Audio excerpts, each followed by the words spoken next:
Shalom from Israel to all of the Daystar viewers around the world. I'm Moshe Bar Tzvi, the producer and founder of Israel Now News. We at Israel Now News are dedicated to bringing you the full story and the truth about Israel from Israel. It's written in the Holy Bible when David said in Psalm 25:5, "Lead me in your truth and teach me, for you are the God of my salvation. For you I wait all the day long." And God says in Zechariah 8:16, "These are the things that you shall do. Speak out the truth to one another. Judge with truth and judgment to peace in your gates. And always search for the truth, and the truth shall set you free." John 8:31. I hope you enjoyed the program. God bless you from Jerusalem. Shalom, shalom.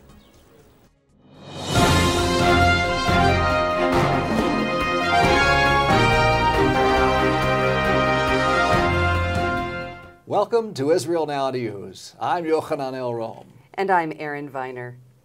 In our top story, U.S. lawmakers scrambled to pass pro-Israel legislation before President Barack Obama's visit to Israel. Members of the House of Representatives have drafted several bills which they hope will safeguard the Jewish state. The move comes in response to rumors that the president will demand a timetable for an Israeli withdrawal from Judea and Samaria, as well as pressure Israel to wait before taking action on the Iranian nuclear issue.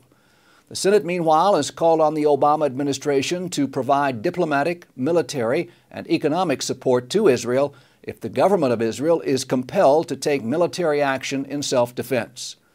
The House will vote on the bill to make Israel a major strategic ally of the United States. This proposal highlights the cooperation between Israel and the U.S., and will allow Israelis to travel to America without visas. The legislation is timed to coincide with AIPAC's annual meeting in Washington, where thousands of lobbyists will push for the measures to be enacted into law. It's hoped that the measures will pass before Barack Obama's upcoming visit to Israel. Dozens of Palestinian members of the Islamic movement's northern branch demonstrated against the upcoming visit to Israel by U.S. President Barack Obama outside the U.S. Embassy in Tel Aviv last week. Movement leader Sheikh Raed Saleh said that the protest was organized to send Obama the message that he is not welcome to visit the Al-Aqsa Mosque or the Western Wall in Jerusalem's Old City, as has been reported to be included on the presidential tour. According to Saleh, the presence of Israeli security guards accompanying Obama would signify that the president sanctifies Israeli occupation of Jerusalem, and he warned that there would be repercussions if Obama follows through with the plan. Activists declared that Obama's reconciliation with Netanyahu should not come at their expense and shouted out their willingness to sacrifice their lives and blood for the Al-Aqsa Mosque. An FBI informant has come out of hiding to warn the United States against agreeing to repeated pleas from Egyptian President Mohamed Morsi to release convicted terrorist Omar Abdel Rahman.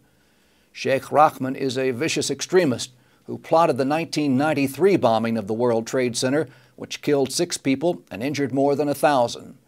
The informant, Imad Salem, believes Rahman will continue to try and kill Americans if freed. Known as the Blind Sheikh, Rahman is an icon of radical Islam. He has inspired Muslims to take up jihad and has issued numerous fatwas, or religious rulings, against people who do not agree with his views. Rahman supported Morsi's election, saying that it is a victory for Islam. Morsi and other Arab leaders are pressuring U.S. President Barack Obama to release the convicted terrorist on the grounds that his health is failing. Syrian opposition forces have reportedly conquered the city of Raqqa and toppled the statue of former Syrian President Hafez al-Assad. Video footage was released by the Free Syria Army, purportedly showing residents kicking and pounding the downed monument to the father of current leader Bashar al-Assad. In addition to holding the northern central town, the rebel forces are now believed to be fighting for control of a nearby airport. The Syrian resistance is claiming to have killed Hezbollah's second-in-command last week, saying that Naim Qassem died after being severely injured when the convoy that he was traveling in was attacked. Several high-ranking Syrian officials were also reportedly wounded in that same blast. 2 Syrian rockets landed in the Golan Heights last week. The missiles were most likely the result of misfire in the battles between forces loyal to Syrian President Bashar al-Assad and the Syrian opposition. In his address to the United Nations Security Council, Israeli ambassador to the UN, Ron Prosser, said that Israel has shown maximum restraint thus far, but Israel cannot be expected to stand idle as the lives of its citizens are being put at risk by the Syrian government's reckless actions. And as the Syrian civil war is set to enter its third year, the United Nations is discussing its peacekeeping mission on the Syrian border. Croatia announced last week that it intends to withdraw all of its troops from the multinational UN Disengagement Observer Force that has been stationed in the buffer zone since the 1974 Israeli-Syrian ceasefire. According to Russia's ambassador to the UN and president of the Security Council, Vitaly Churkin, there is a very new and dangerous phenomenon of armed groups operating in the UN-controlled zone in the Golan Heights. Churkin pointed out that there is nothing in UNDOF's mandate that allows the UN force to deal with that situation because they are unarmed observers. Israel, meanwhile, has filed complaints with the UN Security Council over the presence of al-Qaeda, Hezbollah, and Iranian forces in Syria. One of the greatest concerns to regional security is the possibility that the chemical weapons arsenal belonging to the Assad regime could fall into the hands of one of these terror groups. Lebanese news outlets are reporting that Hezbollah terror boss Hassan Nasrallah was hospitalized in Beirut and then flown by presidential transport to Tehran. The reports claim that Nasrallah has been diagnosed with cancer and is being treated in the hardline Islamic Republic. Nasrallah did make a televised appearance after the initial reports, denying the rumors of his illness. However, Lebanese news sites insist that Nasrallah's speech originated in the Iranian capital, where the terrorist leader is being treated by a host of doctors from Iran, Venezuela, Egypt, Bahrain, and Jordan. The Palestinian Center for Human Rights is expressing grave concern over increased travel restrictions that Hamas is placing on the residents of Gaza. According to the Gaza-based watchdog organization, Hamas is now requiring that all of those who want to leave the enclave to enter Israel must obtain exit visas. A previous attempt to impose a similar restriction last year was rescinded after the eruption of violent protests. Safed Hospital has discharged 6 of 7 Syrian men who entered Israel seeking medical attention. After performing surgery and monitoring the men for more than 2 weeks, Israel deemed 6 of the men fit to return to Syria at their request. Israel took every precaution to make sure that the men returned to their country safely and without detection by the Assad regime in order to ensure their safety. 1 Syrian man remains hospitalized in critical condition in Safed. A British newspaper has published satellite images of clouds of steam emerging from the Arak plutonium facility in Iran. Heavy water is used to operate the plant's nuclear reactor to produce plutonium, which can then be used to create atomic weapons. Arak is located about 150 miles southwest of Tehran and is surrounded by anti-aircraft missile and artillery sites. Officials at the Institute for Science and International Security say that if that reactor reaches full capacity, it would be able to produce about 20 pounds of plutonium a year. This latest development comes as the hardline Islamic Republic released the details of the production of 3,000 new advanced centrifuges designed to be installed at the Natanz nuclear facility and could drastically accelerate Iran's nuclear program. Al-Qaeda has launched a new English-language magazine to teach extremists how to plan successful terror attacks. Released on fanatic Islamist websites across the Internet, the magazine printed a list of people wanted dead or alive for crimes against Islam. It provides tips on how to cause general havoc and teaches terrorists how to light cars on fire and how to cause traffic accidents. One of the oldest synagogues in the world was badly damaged in mortar fire launched by Syrian forces last week. Built as a shrine to the prophet Elijah, the ancient Jewish house of worship was erected to commemorate the site where tradition holds that Elijah anointed Elisha as prophet. Syrian opposition forces released video footage of the 2,000-year-old structure, showing that sections of the roof and building were blown off. Egypt has been engulfed by a plague of locusts. A swarm of 30 million insects descended upon Egypt just as Jews began to prepare for the Passover holiday, which commemorates the miracles which God performed to free the children of Israel from Egyptian slavery. The skies over Cairo are black with thick clouds of flying locusts. The United Nations Food and Agriculture Organization repeatedly warned Egyptian authorities of the threat of insect infestation last year, and in January issued a locust alert, but their warnings were ignored. The locusts have already caused several $1 million in damage to Egyptian crops.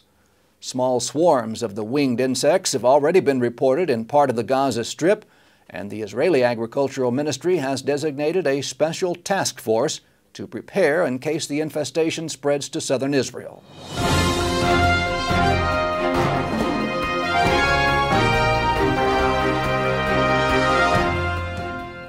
And that concludes the news portion of our show. Stay tuned for Ask the Source with Josh Reinstein.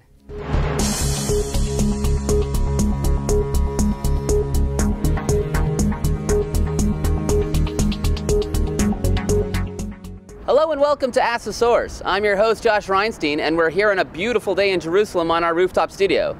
My guest today is Dr. Petra Helt, the Executive Director of the Ecumenical Theological Research Fraternity in Israel. Dr. Helt, thank you for being on the show. Wonderful. I'm very, very excited to be here and to bring the message of love and of peace from Jerusalem. This is a place where God took his seat, and to work here is such a privilege, a blessing, unbelievable. Dr. Helt, what is the Ecumenical Fraternity Research Center in Israel? We are working with all the different Christians that exist in the world together here in the land of Israel, meaning all the Orthodox, Catholic, and Protestant Christians.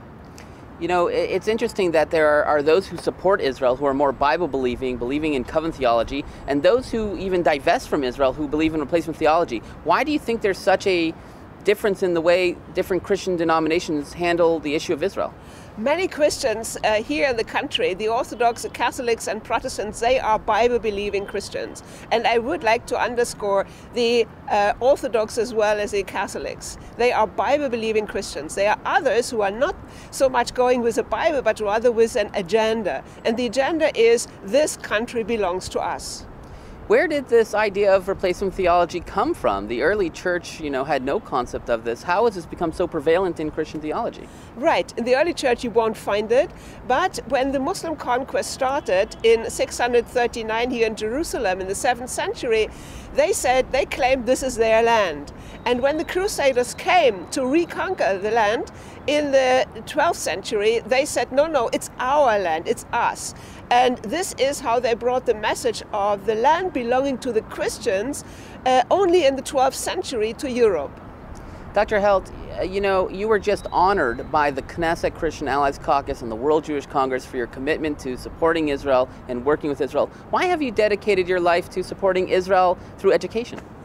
Well, I guess this is a call. The Lord called me to be here in Jerusalem, and I started over 30 years ago, and together with my husband, we continued working with the Christians, and the Lord blessed this work. So our field is the academia, and we try to convince that the academic teachers need to change their teaching away from replacement theology to a biblical understanding of the land of Israel. Dr. Helt, you have a new initiative now called the Protestant Consultation on Israel and the Middle East. Can you tell us a little bit about this initiative? Oh, this is wonderful. We just started it in last November, and you should look it up on the internet, pcime.org.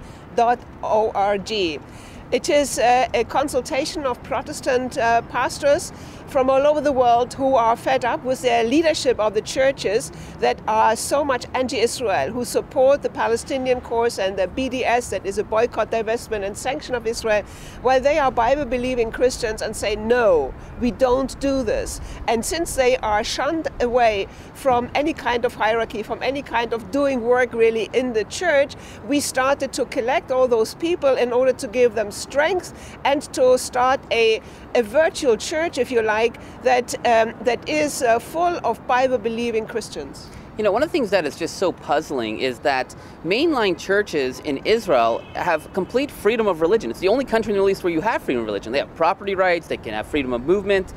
Why are some of these churches divesting from Israel? Why would they try to punish Israel where Israel's the only place they have access and freedom?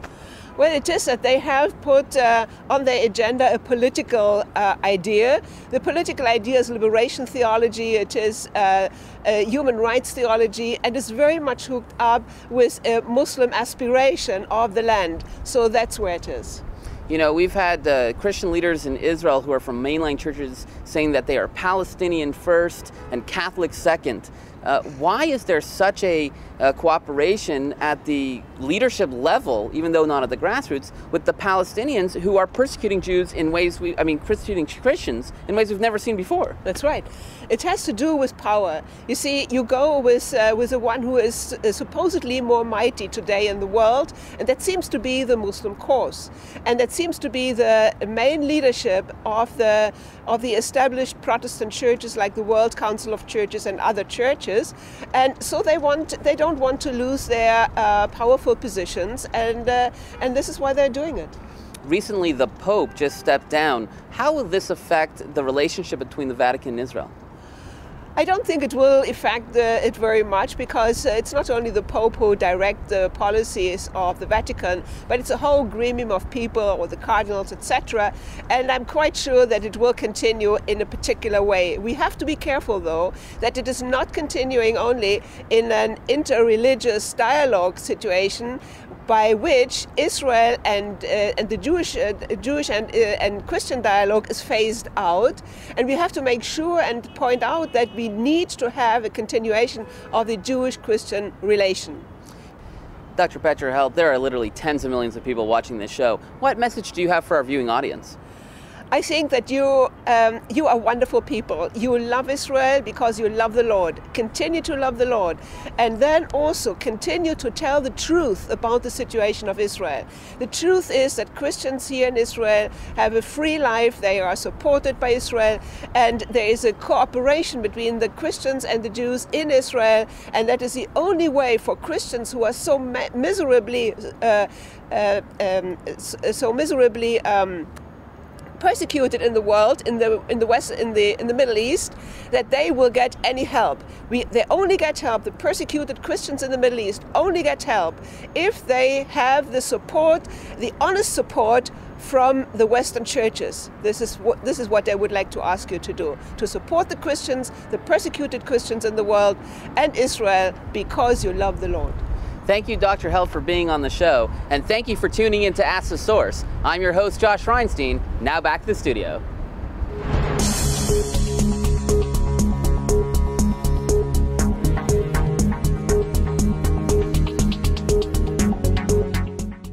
Up next, Shining Light from Israel.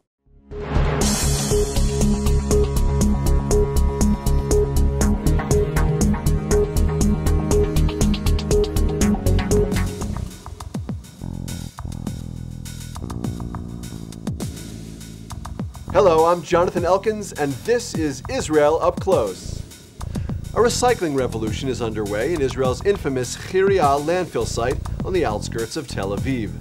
This once toxic garbage dump, which was Israel's largest, has been transformed from a place filled with trash to one filled with learning, where younger generations discover the importance of keeping our world clean and green. Viva Press visited the former dump site and filed this report. For the residents of Tel Aviv, one of the city's best-known landmarks is not an archaeological or historically important site, but rather this massive landfill known as Chiria. For decades, an endless convoy of trucks dumped the nation's garbage here. By the time Chiria was closed in 1998, the mountain of waste had reached an unbelievable height of 60 meters, and the stench and ugliness was unbearable. I think that in the past people just don't care what happened in Chiria, and because of it, the government didn't care. It took years for authorities to put a stop to this environmental tragedy, but today Chiria is in a process of rejuvenation. The landfill is now being transformed into the largest and most advanced environmental center in the country, including a waste sorting and recycling center, an educational unit, and a green energy production facility. Cheria has even become a top destination for school trips. Children learn about past mistakes and the importance of keeping the environment clean and green. Here, they are playing a game that shows what happens to the garbage they throw out. We hope to change the way we treat the environment, and I see the difference now. Kids are more aware, and they come more with plastic bags, plastic boxes instead of plastic bags that they reuse all the time. And you can see small things, but still it changes. Recycling is another important lesson. The visitor center is decorated with what can best be described as discarded object art. I uncreate garbage. I take garbage from the streets, from here around this area, and I do many things with it. For furniture and lamps and accessories for fashion design, and also clothes. The garbage has not left Cheria completely. Trucks still dump refuse at the site, which has now become an environmentally friendly waste transfer station. That is, garbage is brought here, sorted, recycled, and what's left is shipped out to a remote dump in the Negev. We must do more and more recycle, so as little garbage as we can will go for dumping, and as much as we can will be recycled and used as new commodities. There are a number of innovative projects underway at the transformed Cheria landfill. Inside these green containers, waste is being converted into natural gas, which is used for power at the site and factories in the area. Over here, irrigation water is being produced from raw sewage. The waste fluid is pumped into a series of soil-filled pools that filters and purifies the water through a bioremediation process. And while residents not so long ago avoided coming anywhere close to Cheria, officials believe this site will soon attract the masses. I think that if this dream will come true, people from all over the world will come to Cheria to learn how to take a place that was neglected by the people and make it the core of the metropolis. Towering over Tel Aviv, Cheria once symbolized the height of mismanagement. Now it has the potential of becoming a beacon of environmental awareness.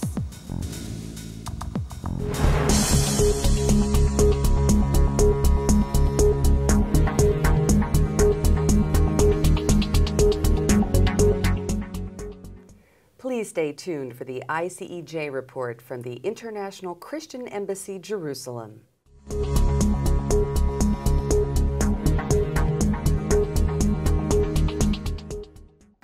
Welcome to another episode of the ICJ report. We are just down a few days from the Passover holidays. The Passover season is one of the most important seasons in the Jewish calendar, where the Jewish people is commemorating the liberation from Egypt and the wonderful way how God delivered the Jewish people out of bondage and out of slavery. Every year it's celebrated by a big traditional meal which is called the Passover Seder.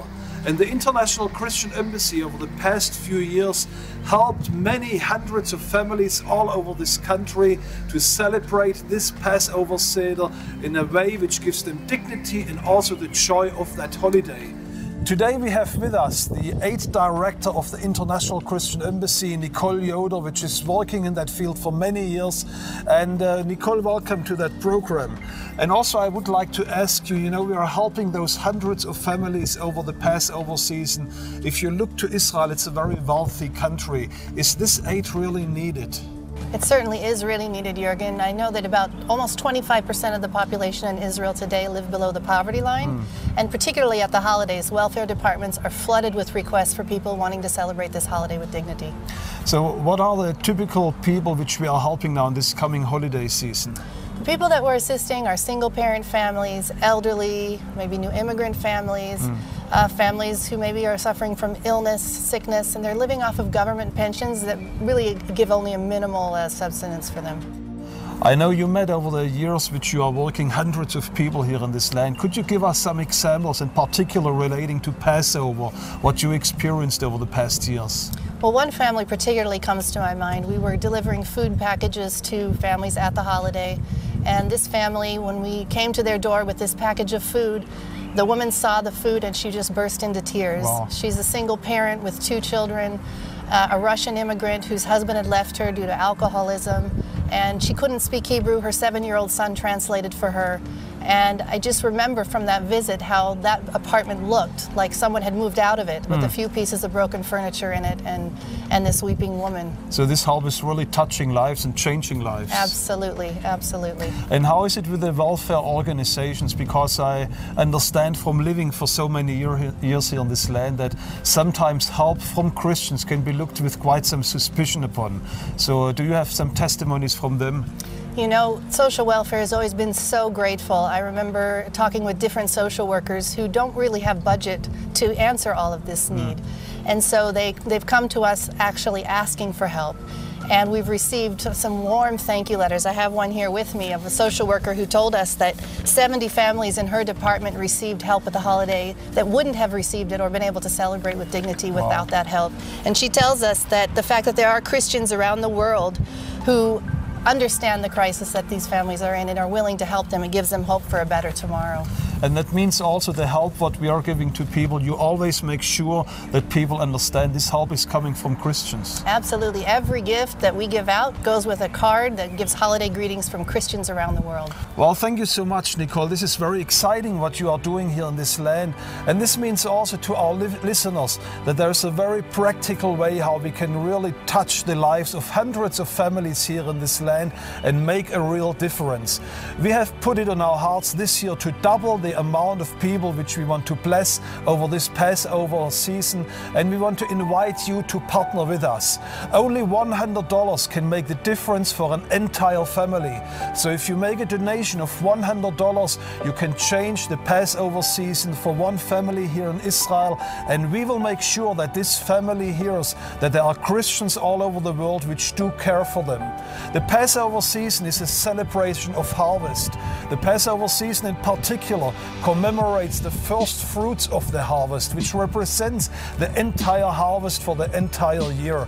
And the Jewish people came to Jerusalem to bring forth an offering representing the first fruits of their ingathering. And I want to encourage you today to consider over this Passover season to give a first fruit offering to the Jewish people as you change their lives here over Passover in Jerusalem in 2013. We are your embassy here in Jerusalem. May the Lord bless you out of Zion.